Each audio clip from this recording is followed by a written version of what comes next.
Hey,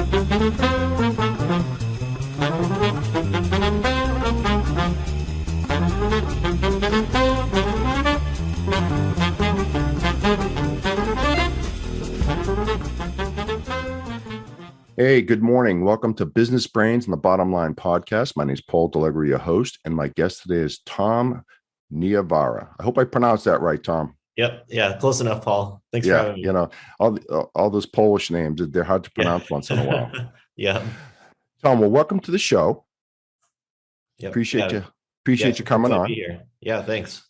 So, Tom, you're the global and strategic accounts manager for Amazon Web Services, but in social media circles, you're known as TechSales Tom. Yep, that's correct. Yeah, that's my name on TikTok and then Instagram, but mostly active on TikTok nowadays. Okay, so that's really why I wanted to have you on the show today. I'm in technology sales as well, so I'm sure we can share some good information on that end. But what got you started as kind of a content creator on TikTok and Instagram and all that? What possessed you to do? Because it had to be something, Sure. Correct? Yeah. So I was always kind of intrigued by like YouTube creators. And I've always been like a big car and motorcycle guy. So a few years back, I tried recording on YouTube, put out a few videos, but it takes a long time recording those like long videos and the editing and everything. So kind of dropped off after about like a year. And then about 2 years ago, I saw TikTok starting to take off. I only knew it as really kind of like a music or dancing app, but had heard that professionals were starting to get more active on there. So I started posting some videos, mostly car videos, actually. Okay. And then about like a year into it, started getting a good amount of questions asking, what did I do for work? So I posted a couple videos about tech sales and what that role entails. And then got a lot of great engagement, a lot of great questions, and then a lot of good traction on that. So then I just ended up kind of going from there. So I enjoy kind of bringing transparency to the industry. Sure. So a little bit of my background, both my parents are Polish immigrants. I didn't have any connections within like the tech industry. I kind of stumbled my way into it and have done like we all do, Tom, I think. Yeah. So I noticed a pretty big gap where there's a lot of info out there for software development or product managers, but not a lot for like the non-engineering roles within tech. So that's kind of like the niche that I fell in. And then so far it's been going pretty good. I think I just passed like 186,000 followers on TikTok. Oh, wow. That was actually one of my questions. I didn't realize there was that much. Yeah.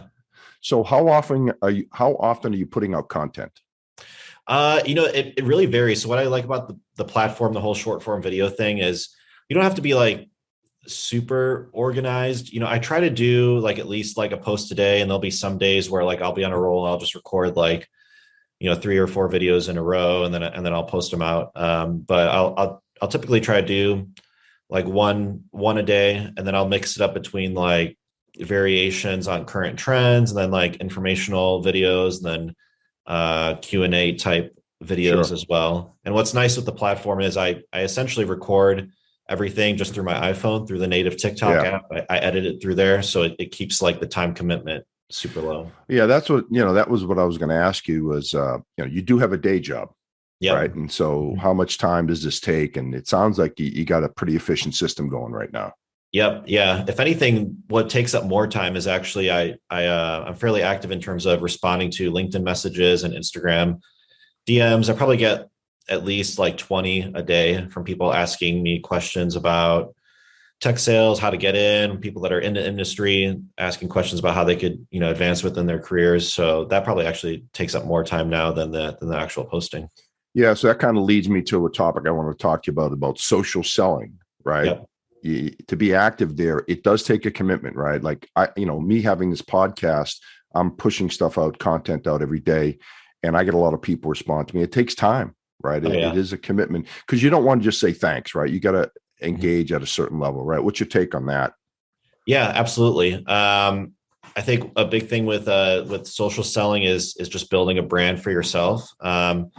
So I think it's especially important within selling. I guess there's a few different angles. So there's one, like you can kind of build like an identity as like a thought leader within the space. So like if you're in cybersecurity or cloud, you can put out content, within that space. on my end, I'm kind of more focused on like the career coaching aspect. So I get quite a few Sure. people reaching out there.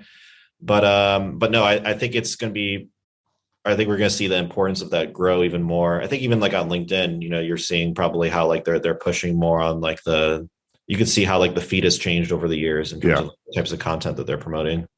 Yeah, no doubt. So where do you get your content? I mean, to post something every day is tough Mm-hmm. because you're trying to be fresh, trying to be new. Where are you getting your content? How are you coming up with it? Yeah. So TikTok's actually probably like the only social media that I'm really on, just like on my personal time. So I mean, what's great with it is, you just scroll through, you see new videos pop up. So I just keep like a running list in my notes on my phone of like different topic ideas that kind of come up through in my head throughout the day. And then as I see like the trends come up, the TikTok trends, they kind of cycle through fairly Sure. quickly, like, every, 3 or 4 days or something. Yep. Then there's just some kind of creative brainstorming in terms of how can I relate that to some of, one of these topics that I've thought of. So for me, it's a very like ad hoc process, but I try to have some like daily consistency in terms of consuming the content, brainstorming ideas, and then spending some time recording. Yeah, I've heard when it comes to social selling, you've got to be consistent in putting out content, right? Yes. Like you Yep. can't you can't think you're going to put something out and a month later put something else out and people are going to Yep. actually follow you. So whether you like it or not, you almost have to put something out every day. Exactly. Yeah, you do need that. And then some of the gurus, they'll say like you should be putting out like 10 plus posts a day. I think if you do that, it's a good way to get burned out, like if that's not Yep. something that you're used to. So I think the consistency is the biggest thing. And then like set like reasonable goals in terms of how active you're actually going to be on the platform. But even if it's like a fairly low level of activity, as long as you're consistent, Yeah. what's nice with a lot of these platforms is there's a bit of like a snowball effect. So it takes a little while to build up your audience, but your older content is out there already. So Yeah. as long as you're consistent, eventually you'll get to a point where it just starts building momentum.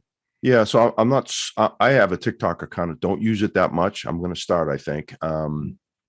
All the posts, do they stay there permanently that people can go view?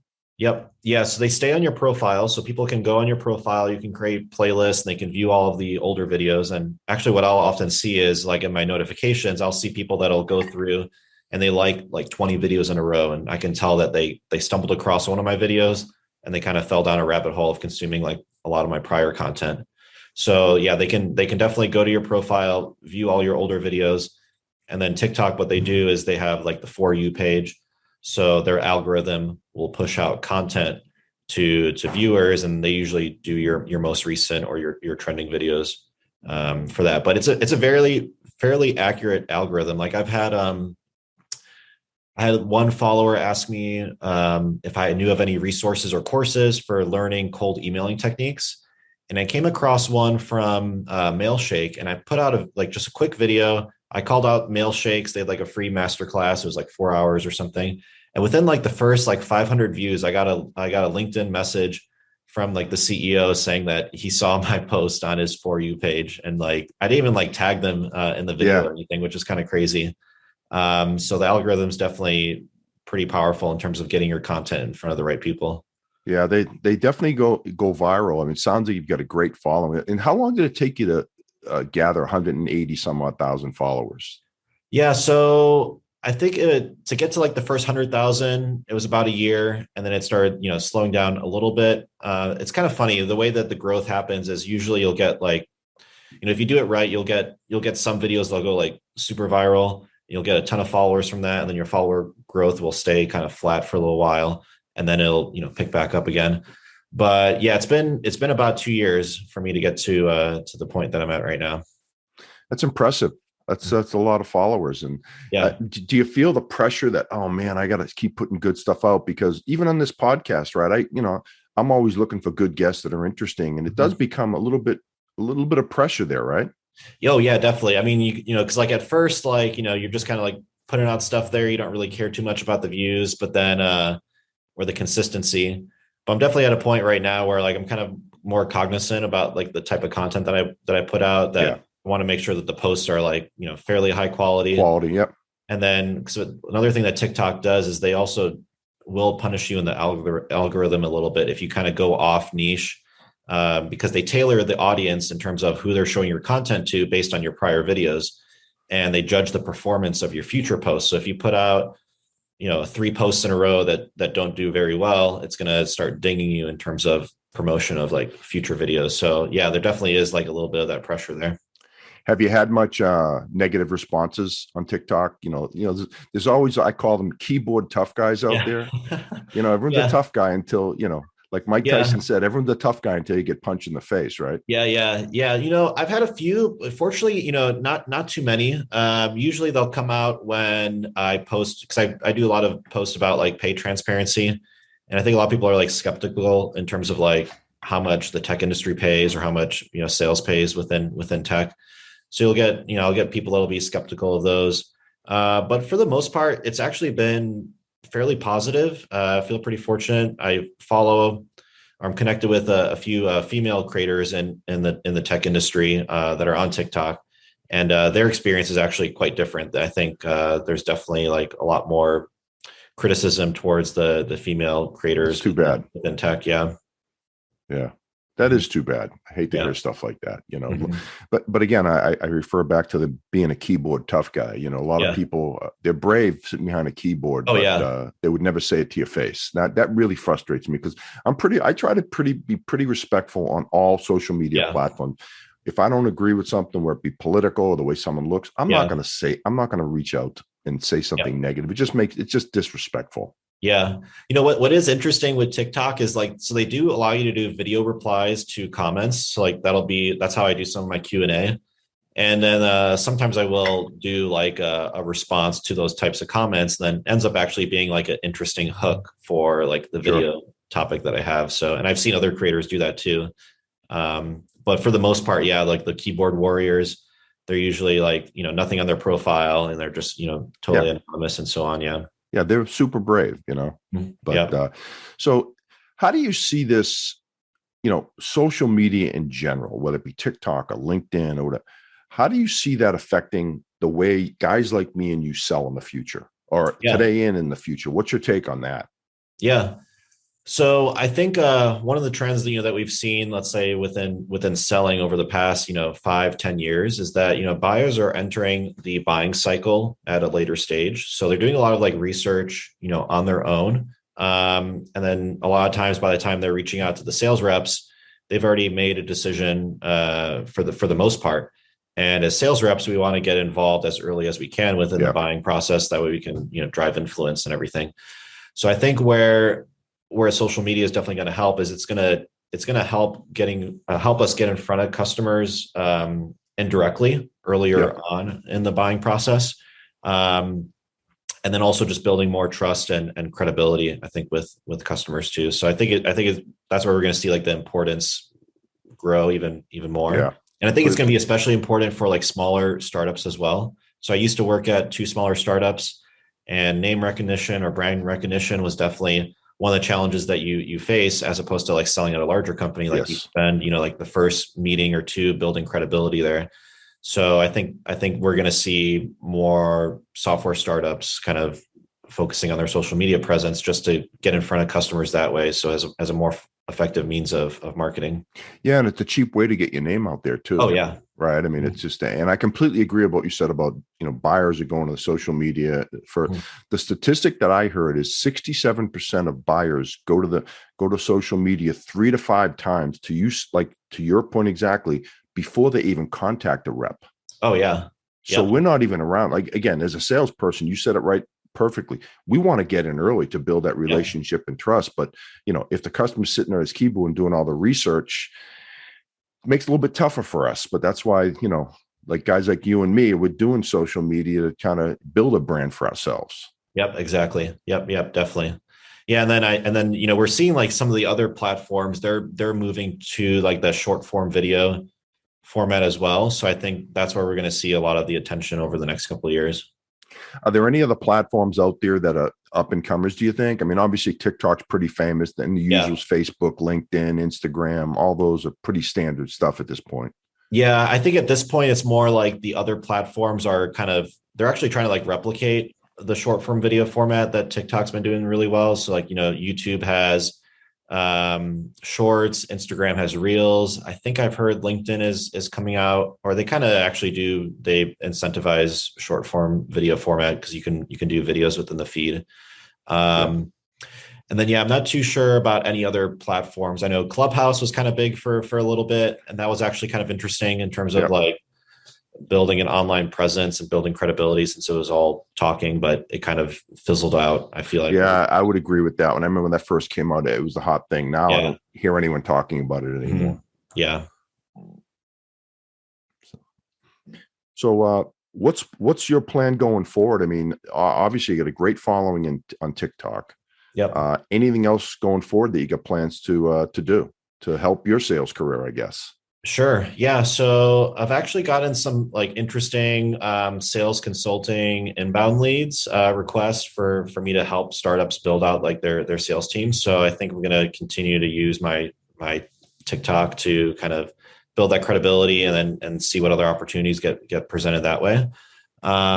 I also built out a Discord community. I have about 3,000 members, and it's focused on people looking to get into tech sales. So I would get a lot of like repeat questions. So I recognized that it wasn't really scalable for me to respond to everyone on a one-on-one Sure. basis. So I built out the community, bringing on actually a couple moderators fairly shortly. So I have a few different thoughts in terms of where I want to build that out. Um, but another thing I think I might want to start doing is I've been getting a few brand partnerships requests. I definitely see like a potential need for like an evolution of like job boards. Yep. So I know startups usually struggle with building out sales teams and hiring. And oftentimes they're looking for like experienced reps. So there's kind of like this gap within the market of people that want to get into the industry, and then startups that don't have access to these individuals, and individuals who don't know about these startups. So I might start exploring to see if there's a way that I can incorporate TikTok into that in terms of building additional visibility for these startups that are looking to build out like their sales teams. Yeah. Yeah. You actually, that's kind of one of the questions I had for you. I guess, so you help companies get their message out there on TikTok, right? Yep. And that's a pay for service thing that you do, right? Yep. How's that going right now? I mean, I would think that with as many followers as you have, Yeah. I would think that'd be going pretty well for you. Yeah. Yeah. So I don't have like a ton of so I focus on like, instead of like doing like a ton of partnerships for small amounts, instead I've been focusing on like a few key strategic partnerships. So there's like 2 sales boot camps that I partnered with. That's been going very well. So I'll do posts about these boot camps and different ways that you can get into tech sales. And then I get like I have affiliate links on my bio that they can use to sign up for the programs directly. And then I've also done sponsored posts for like RepView. RepView has actually been like a big partner of the channel. Okay. They're like Glassdoor, but for the tech sales industry. So they give you a lot of granularity in terms of like the reviews and performance of various sales organizations, what the pay looks like, Yep. percentage of reps hitting quota, and everything. So definitely been getting, I've gotten a lot of interest from different companies that want sponsored posts, but I try to be very selective, because one of the Judicious things, about it. Yeah. yeah, one of the things you want to definitely avoid is diluting yourself. And Yeah. then I've seen some creators, for example, like in like the finance space, they end up like shilling kind of like these like useless cryptocurrencies or products that don't really work, and then it kind of hurts your reputation that way. Yeah. No, that's smart. I mean, just pick and choose, right? That way Yeah. you don't want, because you only have one reputation, Yep. right? You destroy it, then Yep. hard to get that back. Absolutely. So if someone, what advice would you give to like a tech? So let me back up a little bit. I would assume that most of your followers are in technology, or no? Yeah, exactly. Yeah, most of them are in there. It's kind of like a mix. There's individuals who aren't in the tech industry at all and they want to get in. There's Yep. individuals that are in sales that want to pivot to tech, and then also people that are in tech, not in sales, and then tech and sales. So kind of 4 different Yeah. audiences. So what advice do you give like a guy, young kid coming out of college that wants to get into technology, tech sales? Yeah. What's your counsel on that one? Yeah. Yeah. So I get that one quite a bit. So Yeah, my I would think. biggest, I yeah, even get it. I get Yeah. people pinging me like, "Hey, you're a veteran sales guy," Yeah. Yeah. Yeah. Big tip that I have there is, if you're still in college, definitely try to get internships. So internships go a long way in terms of, getting that first job out of college. That first sales job is definitely the hardest one to get. Um, the second tip would be leverage your like alumni network, and then Yeah, leverage LinkedIn. So referrals go a very long way in terms of getting your application at the top of the stack and at least getting some eyeballs on it. Um, so focus on, identify like what companies you want to work at, build out a list, and then identify if there's any alumni that work at those companies, try to get referral, and then also reach out directly to like the sales managers and indicate your interest. And yeah. then even if they might not have an opening, they'll keep you in mind, or they'll let you know if there's openings coming up.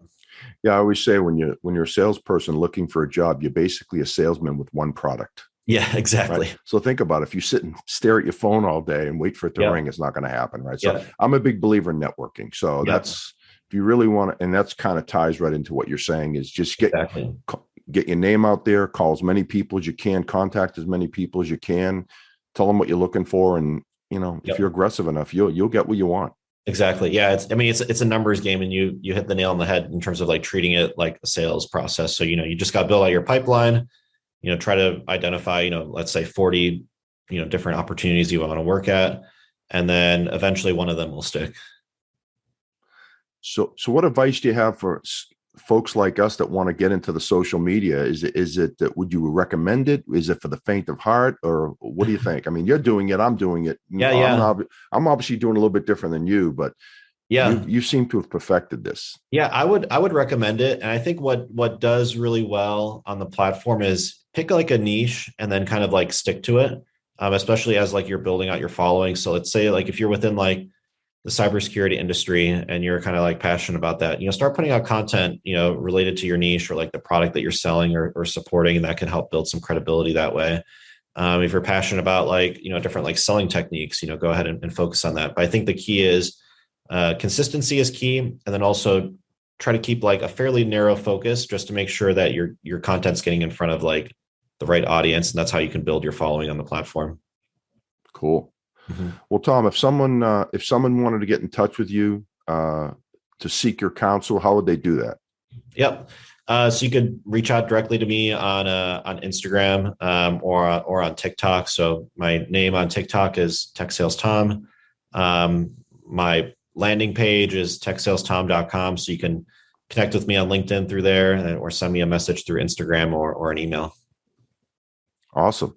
Mhm. Well, I'm sure I don't think you need my help, but it sounds like you're doing okay by yourself. But hopefully, we can help you out there in any way we can. And any last pearls of wisdom for sales folks out there? I've watched several of your videos, all good stuff. Any last words of wisdom for the listeners and the viewers out there? Yeah, I think last words of wisdom would be, it's not too late to join. There's still like a ton of growth happening. I remember when YouTube was really taking off like 6 years ago, and I thought this myself. I thought like, oh man, it's already taken off. Like I should have started like Yeah. 3 years sooner. And then realistically, I should have probably leaned in even more 6 years ago, because it's Right. it's it's just grown even more since then. So we're gonna see a lot more growth on TikTok and these other platforms. Um, so still a ton more growth down the road for sure, especially on the professional content side. Yeah. I think that's where a Well, lot of the growth is happening. I think one of the challenges people have, Tom, is like at least I'll speak for myself. Taking that first step was the hardest, Yeah. right? Like putting anytime you put yourself out there for public consumption, Yep. you're putting yourself out there for criticism, good, Sure. bad, and Yeah. but I think once I get over that kind of anxiety of like, oh my God, what do people think? Now I don't care. Yeah. I shouldn't say that I care, but you know Yeah. what I mean? If Yep. it's that stage is over. So well, great. Yeah. Yeah. Tom, Oh, and the other big tip I think I would say too is like don't get too caught up on like the recording equipment or anything. You can get very far with just recording on an iPhone with the TikTok app. So you don't have to worry about having a special camera, learning editing software. You can do it all within the app. So that's pretty much what I've been doing, and it's been working well. And I know a lot of other creators with actually like over 1 million followers that are still only recording on their iPhone with like the wow, TikTok app. Yeah. unbelievable. Mhm. Well, Tom, again, thanks for Thanks for coming on the show. Best of luck, and Yeah, thanks. really appreciate you coming on. And that's a wrap for Business Brains and the Bottom Line. Yep. Until Thanks, next Paul. time.